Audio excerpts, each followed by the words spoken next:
We live in an age where sexualization is everywhere. Social media, ads, movies, music, memes, all designed to grab your attention, addict your brain, and keep you constantly stimulated. But no one talks about the cost. The human brain, which evolved over millennia to detect sexual cues rarely and with purpose, is now drowning in a sea of triggers.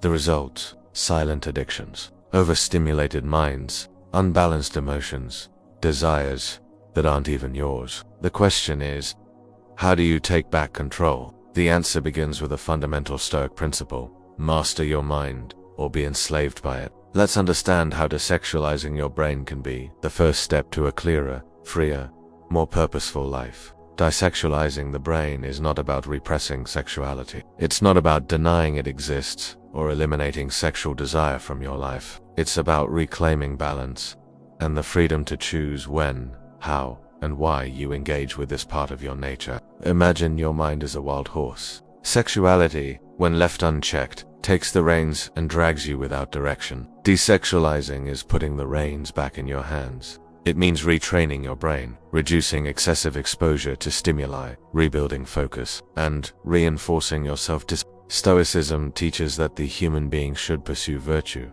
and that true freedom is achieved when we master our impulses, not when we give in to them. Epictetus said, "None is free who is not master of himself." In the modern world, porn, social media feeds, and even popular music hyperstimulate your brain, constantly activating your dopamine system. It's as if we're stuck in a permanent state of artificial arousal. This overload causes real life feels dull, real relationships become less interesting, productivity drops. The mind becomes restless, impatient, anxious. This cycle creates a kind of silent dependence. Many feel guilty, lost, disconnected from themselves, without knowing why. That's where Stoic philosophy offers a path of liberation. To the Stoics, the highest virtue is Marcus Aurelius wrote, "You have power over your mind, not outside events. Realize this, and you will find strength." Desexualizing the brain, then, is an act of inner strength. It's choosing not to react to every stimulus. It's training your mind to not follow every automatic desire. Practicing self-mastery reconnects you with your higher purpose. It prevents fleeting impulses from steering your life's direction. And this doesn't mean eliminating pleasure. It means putting things in their rightful place, using desire wisely, not as a master, but as a servant. Here are practical strategies for modern life, guided by Stoic principles. 1. Reduce exposure to triggers. You can't master what constantly masters you. Uninstall apps that promote hype. Clean up your feed, mute profiles, install content blockers. Be firm. Freedom has a cost, but dopamine slavery costs even more. 2. Practice mindfulness and presence when a thought or urge arises. Don't fight it. Just observe.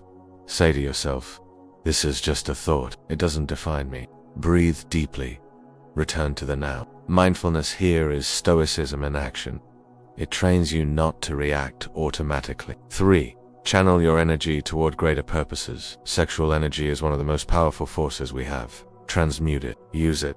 Let that drive fuel your work, creativity, training, learning, or service. This is what the Stoics called applying reason to desire, not denying the force, but redirecting it with wisdom. 4. Build new reward habits. An overstimulated brain needs new sources of healthy pleasure. Read a meaningful book, exercise, meditate, build, or create something. Have deep, present conversations. Sexual stimulation gives instant pleasure, but real satisfaction comes from building something meaningful. 5. Face loneliness without escaping many. Turn to sexual stimulation to avoid loneliness. The Stoic does not flee from himself. He faces his shadows with courage. Sit in silence, meditate, walk alone. Allow yourself to feel discomfort.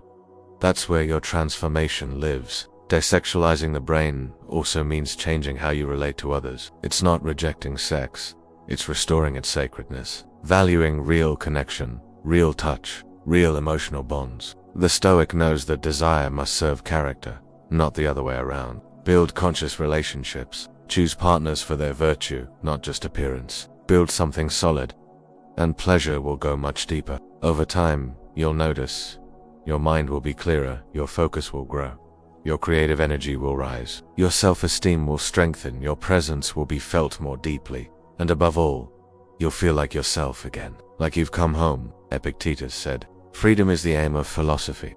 Freedom from desires, disordered emotions, and false judgments." Desexualizing your brain is a silent revolution. It's resisting the culture of distraction and reclaiming sovereignty over your soul. In a world that wants you constantly aroused, scattered, and weak, to be moderate, centered, and strong is an act of rebellion. Be that rebel. Be stoic.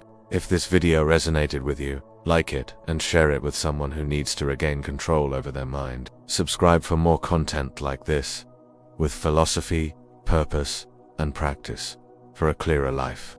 And remember, the most important battle of your life is fought within you. Are you ready to win it?